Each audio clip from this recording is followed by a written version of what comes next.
7,895만 온스. 이것은 현재 코맥스 승인 창고에 남은 인도 가능한 실제 은의 총량이며 2020년 정점 대비 67%나 급감한 수치입니다. 2026년 3월 23일은 차트에서 벌어진 일은 단순한 시장 변동이 아니라 명백한 범죄 현장이었습니다. 저는 이 말을 결코 가볍게 드리는 것이 아닙니다. 지난 3년 동안 이 채널에서 정산 메커니즘을 추적해왔고 1월에 121달러 고점과 2월 6일에 63.85달러 저점을 정확히 맞췄던 분석가로서 지금 여러분이 마주한 진실을 폭로하고자 합니다. 여러분의 스마트폰 중계 앱은 평온한 직선을 그리며 시장이 안정되었다고 속이고 있을지 모르지만 그 이면의 결제실과 프라임 브로커들의 뒷방에서는 월스트리트 역사상 가장 위험한 파괴 드라마가 상영되고 있습니다. 오늘 하루 동안 발생한 61달러에서 70달러 사이의 9달러짜리 폭발적 반등은 단순한 가격 움직임이 아니라 금융 결제 시스템의 장부에 수십억 달러 규모의 거대한 블랙홀을 뚫어버렸습니다. 이 블랙홀은 시장에 종소리가 울렸다고 해서 사라지지 않습니다. 오늘 밤 자정 전까지 실제 미국 달러 현금으로 채워지지 않는다면 이 종이 시스템을 지탱하는 모든 대응군 의무의 사슬은 화물 열차에 깔린 자전거 체인처럼 처참하게 끊어질 것입니다.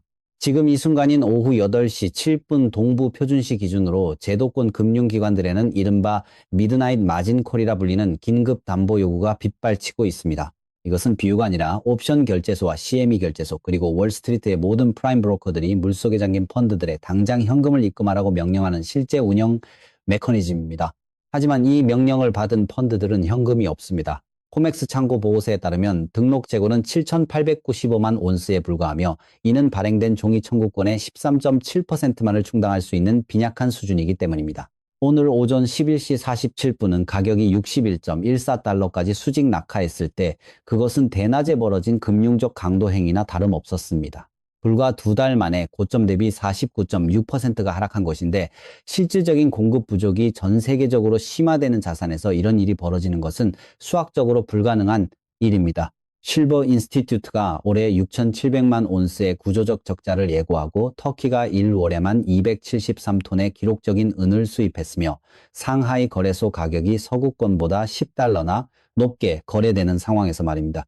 이것은 실제 수급의 결과가 아니라 전체 선물 거래량의 70% 이상을 차지하는 자동화된 알고리즘 시스템들이 공모하여 개인 투자자들의 손절매 물량이 몰린 지점을 타격한 인위적인 하락이었습니다. 그들은 유동성 폭포라 불리는 현상을 유도하여 판매가 더 큰 판매를 부르는 악순환을 만들어냈고 이를 통해 가격을 억지로 끌어내렸습니다. 범죄 현장의 가장 결정적인 증거는 61.14달러에서 가격이 멈췄을 때 나타났습니다.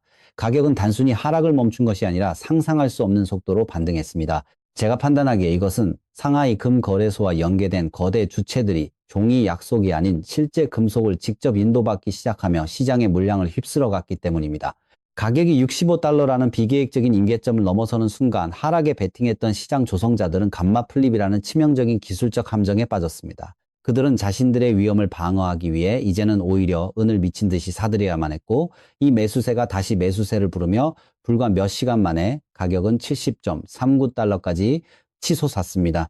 단 하루 만에 9달러의 V자 쇼크가 발생하며 월스트리트의 숏 포지션 보유자들에게 재앙을 안겨준 것입니다. 오늘 2026년 3월 24일 화요일 아침 시장이 다시 열렸을 때 은 가격은 66.95달러까지 다시 개파락하며 어젯밤의 혼란이 여전히 진행 중임을 증명했습니다. 하지만 이 하락은 오히려 어젯밤 자정 맞은 콜을 견디지 못한 펀드들의 강제 청산 물량이 시장에 쏟아진 결과였습니다. 현재 실물 은을 구하려는 수요는 폭발하고 있으며 아메리칸 이글 은화는 72.92달러에 거래되고 100온스짜리 실물반은 6,906달러를 넘어서고 있습니다. 종이 가격이 70달러라고 표시될 때 실물시장은 이미 그 이상의 가치를 요구하고 있는 것입니다.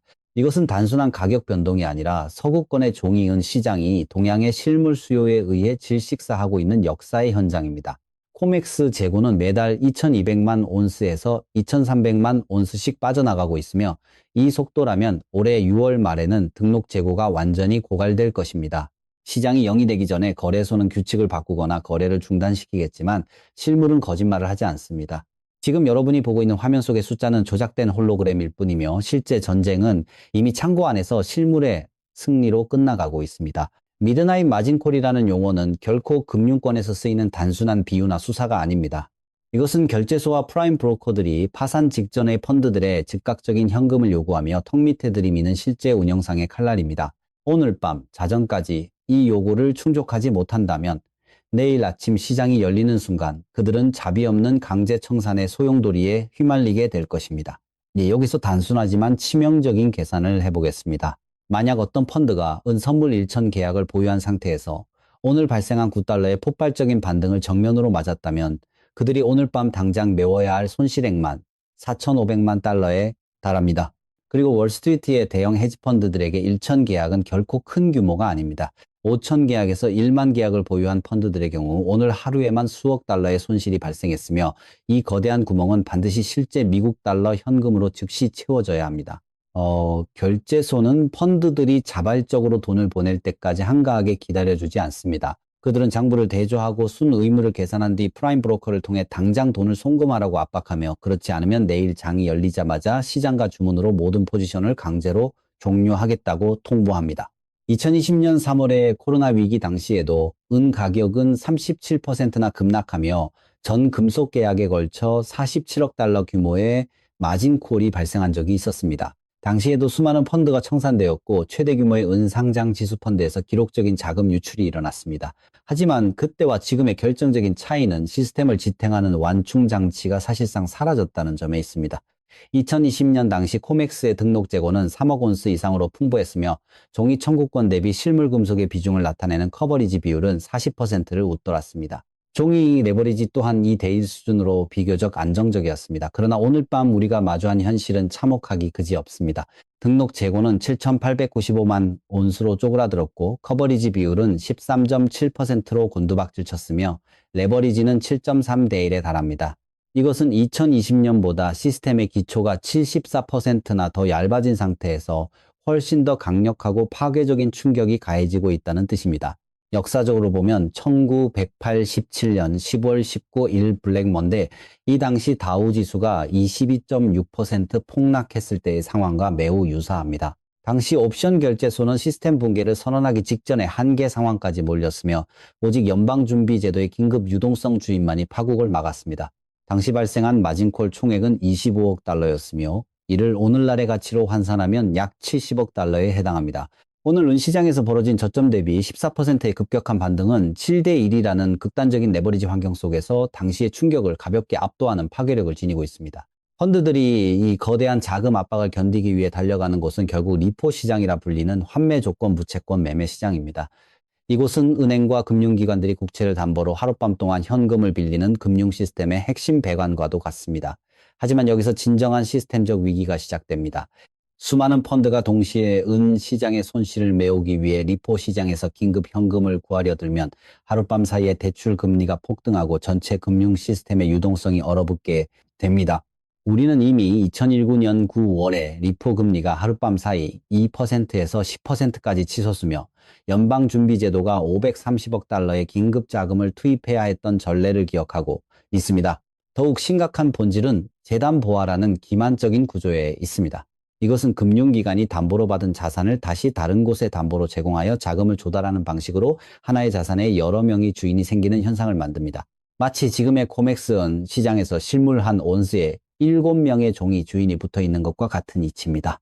평상시에는 이 연쇄적인 고리가 문제없이 작동하는 것처럼 보이지만 오늘 밤처럼 예상을 뛰어넘는 가격 충격이 발생하면 모든 주인이 동시에 자신의 권리를 주장하게 되고 결국 시스템은 비명을 지르며 멈춰서게 됩니다.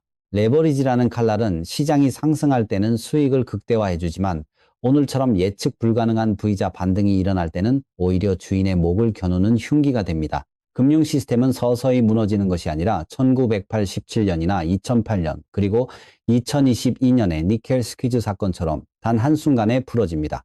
오늘 밤 월스트리트의 닫힌 문 뒤에서 들려오는 소리 없는 비명은 내일 아침 우리가 마주할 거대한 금융적 지각 변동의 명확한 전조입니다. 이러한 리포 시장의 긴급한 자금 조달 압박은 결국 코맥스은 시장이 품고 있는 치명적인 수학적 모순으로 귀결됩니다. 7명의 서로 다른 주인이 단 한 온스의 은을 동시에 소유하고 있다고 믿는 이 기이한 상황은 단순히 장부상의 오류가 아니라 현대 금융 시스템이 쌓아 올린 거대한 기만의 탑입니다. 2026년 3월 24일 현재 코맥스 거래소의 미결제 약정은 약 5억 2,800만 온스에 달하지만 이를 실제로 인도할 수 있는 등록 재고는 7,895만 온스에 불과합니다. 이 수치를 단순하게 나누어 보면 6.68이라는 숫자가 나오면 2026년 3월 23일에 발생한 계약 롤오버와 정산을 고려하면 실제 종이 청구권 대 실물 금속의 비율은 7.3대 1이라는 경악스러운 수준에 도달합니다. 이것이 의미하는 바는 명확합니다. 여러분이 종이로 되는 선물 계약이나 관련 파생 상품을 보유하고 있다면 여러분과 똑같은 은 한 온스에 대해 권리를 주장하는 사람이 6명 더 있다는 뜻입니다. 7개의 서로 다른 대차대조표에 단 한 온스의 은이 자산으로 등재되어 있으며 7개의 서로 다른 펀드와 기관이 그 은을 자신들의 소유라고 굳게 믿고 있습니다. 하지만 진실은 냉혹합니다. 물리적인 은은 단 한 온스뿐이며 오늘 밤처럼 9달러라는 유례없는 가격 변동성이 발생하여 누군가가 실제 금속의 인도를 요구하기 시작하면 나머지 6명은 허공에 뜬 종이 조각만을 쥐게 될 것입니다. 이러한 구조는 리하이포시케이션, 즉 재담보화라는 이름 아래 정당화되어 왔지만 실상은 담보물이 존재하지 않는 상태에서 빚 위에 빚을 쌓아 올린 사상 누각에 불과합니다. 과거 2008년 금융위기 당시 베어 스턴스와 리먼 브러더스를 파멸로 몰아넣었던 주범도 바로 이와 똑같은 과도한 레버리지와 재담보화의 템이었습니다. 당시에는 주택저당증권이라는 파생상품이 문제였다면 2026년 현재는 은이라는 실물 자산을 기반으로 한 종이 약속들이 시스템에 숨통을 조이고 있습니다. 7,895만 온스의 등록 재고를 오늘 종가인 70달러로 계산해보면 그 가치는 약 55억 3천만 달러에 불과합니다. 세계적인 빅테크 기업인 애플 한 곳이 보유한 현금만으로도 코맥스 시스템 전체에 있는 인도 가능한 은을 모두 사고도 남는다는 사실은 이 시스템이 얼마나 취약하고 얇은지 단적으로 보여줍니다. 반면 이 실물을 기반으로 발행된 5억 온스 이상의 종이 청구권 가치는 350억 달러라는 거대한 규모를 형성하고 있으며 이 350억 달러의 종이 약속이 단 55억 달러의 실물 위에서 위태롭게 춤을 추고 있는 것입니다. 오늘 밤 월스트리트의 프라임 브로커들이 숏 포지션을 보유한 펀드들의 전화를 걸어 지금 당장 돈을 보내지 않으면 내일 아침 강제로 포지션을 정리하겠다고 협박하는 이유는 바로 이 7대 1의 레버리지가 임계점에 도달했기 때문입니다. 만약 단 한 명의 대형 투자자라도 이 종이 게임의 허구를 깨닫고 실물은을 창고 밖으로 빼내가겠다고 선언하는 순간 7.3대 1의 레버리지는 즉시 붕괴하기 시작합니다. 한 명의 의자를 차지하면 나머지 6명은 앉을 곳이 없는 이 잔혹한 의자 뺏기 게임에서 패배한 자들은 수학적 파산이라는 결말을 맞이하게 될 것입니다. 레버리지는 신뢰가 유지될 때만 작동하는 마법이지만 그 신뢰가 무너지는 순간 모든 종이 약속은 불타버리는 휴지 조각으로 변하며 실물을 손에 쥔 자만이 최후의 승자가 되는 법칙을 역사는 반복해서 증명해 왔습니다. 서구권의 종이 계약이 이처럼 수학적 파멸로 치닫는 동안 실물 은은 소리 없이 지구 반대편인 동양으로 거대한 이동을 계속하고 있습니다. 상하이금 거래소의 은 가격이 서구권의 스팟 가격보다 온스당 10달러나 높게 유지되고 있다는 사실은 더 이상 비밀이 아닙니다. 이러한 가격 차이는 단순히 시장의 불균형을 의미하는 것이 아니라 서구권 창고에 남은 마지막 실물 은을 빨아들이는 거대한 진공청소기와 같은 역할을 하고 있습니다. 터키는 지난 1월 한 달 동안에만 273톤이라는 기록적인 양의 은을 수입했으며 이는 서구권의 종이 약속이 아닌 실물 자산을 확보하려는 국가적 움직임의 일환입니다. 전 세계 은 생산량의 25%를 차지하며 매년 2억 온스를 생산하는 멕시코에 대한 미국 301조 조사와 관세 위협은 이미 한계에 다다른 공급망에 치명적인 타격을 줄 준비를 마쳤습니다. 매년 6,700만 온스에 달하는 구조적 적자가 6년 연속 이어지는 상황에서 코맥스의 등록 재고가 매달 2,200만 온스에서 2,300만 온스씩 사라지고 있다는 것은 결코 우연이 아닙니다. 브릭스 국가들은 달러 패권에서 벗어나기 위해 전략적으로 실물 원자재를 비축하고 있으며 중국은 1960년대 이후 유례없는 속도로 금과 은을 축적하고 있습니다. 서구권이 알고리즘을 이용해 종이 가격을 억누르며 홀로그램과 같은 숫자를 만들어낼 때 동양의 중앙은행들과 거대 주체들은 그들이 던지는 실물 은을 고스란히 받아내고 있습니다. 이제 은은 단순히 거래되는 금속이 아니라 구하기조차 힘든 언옵테이늄, 즉 꿈의 물질이 되어가고 있으며 종이 가격과 실물 가격의 영구적인 분리라는 거대한 지각 변동이 코앞에 다가왔습니다. 2026년 3월 23일의 9달러 폭발적 반등은 이러한 실물은의 고갈 상태를 알고 있는 세력이 종이 시장의 허점을 찌른 사건입니다. 서구권의 펀드들이 존재하지도 않는 은을 빌려 매도 포지션을 쌓아 올릴 때 상하이와 아시아의 매수세는 실제 인도를 요구하며 그들의 목을 죄어오고 있습니다. 현재 코맥스 시스템에서 인도 가능한 은의 총가치는 55억 달러 수준에 불과하지만 그 위에 쌓인 종이 약속은 350억 달러에 육박합니다. 이는 마치 단 한 개의 구명 보트에 7명의 승객이 타려고 경쟁하는 것과 같으며 보트가 가라앉기 시작했다는 신호가 바로 어제의 마진콜 사태였습니다. 이 거대한 자본의 이동은 단순히 경제적인 이익을 넘어선 지정학적 전쟁의 양상을 띠고 있습니다. 미국 정부의 부채가 36조 달러를 넘어서고 이자 비용이 국방비를 추월한 지금 달러에 대한 신뢰는 그 어느 때보다 흔들리고 있습니다. 이러한 상황에서 실물 자산인 은은 새로운 화폐 질서의 핵심으로 부상하고 있으며 바젤 3과 바젤 4 규정 아래 금이 1등급 자산으로 재분류된 것처럼은 또한 제도권 포디움으로 올라설 준비를 하고 있습니다. 서구의 결제소들이 자정을 기해 긴급 현금을 요구하며 시스템을 유지하려 애쓰는 동안 실물은은 이미 서구를 떠나 동양의 금고 속으로 사라지고 있으며 이는 곧 종이 시스템의 종말과 실물 가치의 화려한 부활을 의미합니다. 이러한 실물은의 거대한 이동은 결국 하나의 냉혹한 종착역을 향해 전속력으로 달려가고 있습니다. 바로 숫자 0입니다. 우리는 지금 7,895만 온스라는 등록 재고가 현재 매달 2,200만 온스에서 2,300만 온스씩 줄어들고 있다는 수학적 사실을 직시해야 합니다. 이 단순한 나눗셈의 결과는 2026년 6월 말이면은 코맥스에 인도 가능한 재고가 이론적으로 완전히 바닥이 날 것임을 경고하고 있습니다. 물론 거래소는 재고가 0이 되기 전에 반드시 규칙을 바꿀 것입니다. 그들은 마진 요구사항을 대폭 인상하여 실물 인도를 신청하는 것 자체를 불가능하게 만들거나 포지션 한도를 제한하고 최악의 경우 1980년 헌트 형제 사건 때처럼 혹은 2022년 니켈 시장에서 그랬던 것처럼 거래를 중단시키고 소급하여 취소하는 불가항력 즉 포스 마주르를 선언할 것입니다. 이것은 시스템이 더 이상 약속을 지킬 수 없음을 자인하는 항복 선언이며 종이 가격과 실물 가격이 영구적으로 결별하는 순간이 될 것입니다. 우리는 과거의 역사에서 이러한 시스템적 결별의 순간들을 이미 목격한 바 있습니다. 1933년 프랭클린 루스벨트 대통령은 행정명령 6101을 통해 미국 시민의 금을 온스당 20달러 67센트에 몰수하고 즉시 35달러로 재평가하여 하룻밤 사이에 69%의 가격 인상을 반행했습니다. 또한 1971년 닉슨 대통령은 프랑스가 포트 녹스에 보관된 금의 실물 인도를 요구하며 군함을 보내자 달러의 금 태환 정지를 선언하며 금 창구를 닫아버렸습니다. 이 사건들의 교훈은 단 하나입니다. 종이 시스템이 물리적 의무를 더 이상 이행할 수 없게 되면 규칙은 예고 없이 파괴된다는 것입니다. 그리고 오늘 밤 월스트리트의 결제소에서 발송된 미드나잇 마진 콜은 우리가 1980년 3월 이후 그 어느 때보다 그 규칙 파괴의 순간에 가까이 와 있음을 알리는 조종입니다. 앞으로 우리가 마주할 시나리오는 세 가지로 요약됩니다. 첫 번째 기본 시나리오는 거래소가 실물 인도를 차단하기 위해 거래 규칙을 급격히 변경하면서 종이 가격은 폭락하고 실물 프리미엄은 폭등하는 이원화 현상의 심화입니다. 두 번째 강세 시나리오는 오늘 밤 마진콜을 견디지 못한 펀드들의 강제 청산이 내일 아침 개장과 동시에 폭발적인 매수세로 이어지며 은 가격이 75달러를 넘어 100달러를 향해 수직 상승하는 숏스퀴즈의 완성입니다. 세 번째 최악의 시나리오는 은 시장의 혼란이 리포 시장의 유동성 경색을 유발하여 전체 금융 시스템이 마비되고 모든 자산이 동시에 투매되는 체계적 붕괴입니다. 어떤 경로를 따르든 종이로 된 은은 더 이상 안전자산이 아니며 실물 은만이 유일한 생존의 열쇠가 될 것입니다.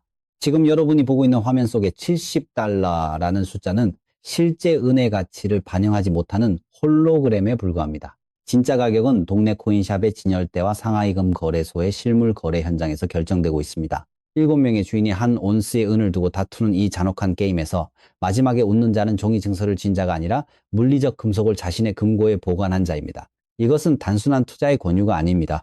불타는 극장에서 살아남기 위한 가장 현실적인 생존 가이드입니다. 저는 오늘 밤도 잠들지 않고 글로백스 세션의 미결제 약정 데이터와 코맥스 창고의 실시간 이동 보고서를 추적할 것입니다. 시스템의 사슬이 끊어지는 그 찰나의 순간을 포착하여 여러분께 가장 먼저 알리겠습니다. 2026년 3월 23일 월요일 밤 8시 동부표준시 미드나잇 마진 콜은 이미 시작되었고 시계 바늘은 0을 향해 가차없이 흐르고 있습니다. 화면이 멈추고 장부가 얼어붙어도 실물은 결코 거짓말을 하지 않습니다.